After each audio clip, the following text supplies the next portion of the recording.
कथा है नरसी भगत की। कि जब पैदा हुए तो ना ये बोल सकते थे ना ये सुन सकते थे, और दादी को इस बात की बड़ी टेंशन होती थी। वो अपने गांव में कोई भी संत आता वो उनके पास लेके जाती। तो एक दिन एक संत आए थे, उनको देखते ही कह दिया था कि ये बहुत बड़ा भक्त बनेगा। अच्छा।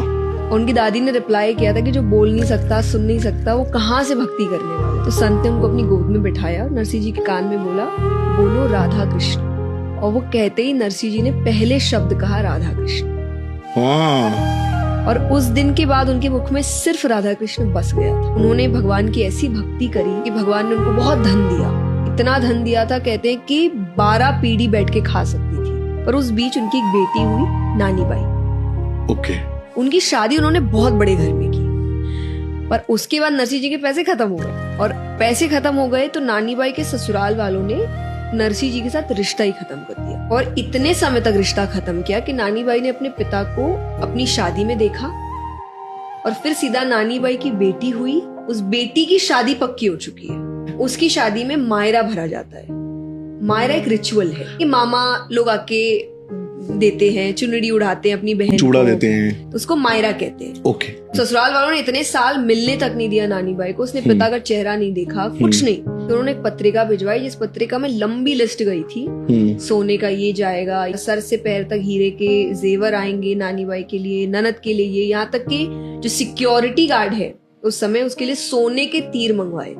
वो लिस्ट देख के भी बहुत खुश हुए और बोले इसको तो भगवान को भरना है। नानी बाई का भाई वही है। और वो 16 सूर्यों के साथ, सूर्या मतलब होते अंधे साधु, तो वो गए मायरा भरने के लिए। वहां उनको बहुत सताया गया, उनको खाना नहीं दिया, उनको रहने की जगह नहीं दी। नानी बाई ने उनसे वो मिलने आई, जब पैसे है नहीं, कुछ कर नहीं सकते, तो तुम आए क्यों? मेरी बेइज्जती करने आए थे यहाँ पे कि मैंने शायद अपने पिछले जन्म में बहुत भयानक पाप किए थे, मुझे तुम्हारे जैसे पिता मिले। और वो इस पर भी उनको यही समझाते हैं कि ठीक है, काम कर, अपने ससुराल वालों के पास जा और एक और कागज लेकर आ मायरे का। उनको और क्या क्या चाहिए वो लिखने बैठेंगे। वो उससे पूछा, इसमें मुझे काफी टाइम मिल जाएगा, क्या करने के लिए? कृष्ण जी को डांटने के लिए।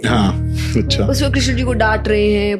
कर्मा कहीं थारी काकी लागे, मीरा कहीं थारी मौसी लागे। कर्मा ने खिचड़ा खिलाया था, मीरा ने दूध पिलाया था। खाने पीने का काम होता ही पहुंच जाता है। जहाँ घर से पैसे लगते हैं वहाँ इसको आने में इतना टाइम लगता है। नरसी जी की प्रार्थना सुनने के बाद भगवान आते हैं, महाजन का रूप बना के आते हैं। कहते हैं कि सेठ जी, व्यापारी, 500-600 साल पुरानी घटना। उस समय भगवान ने 56 करोड़ का मायरा भरा। उसी को हम कहते हैं नानी बाई का मायरा।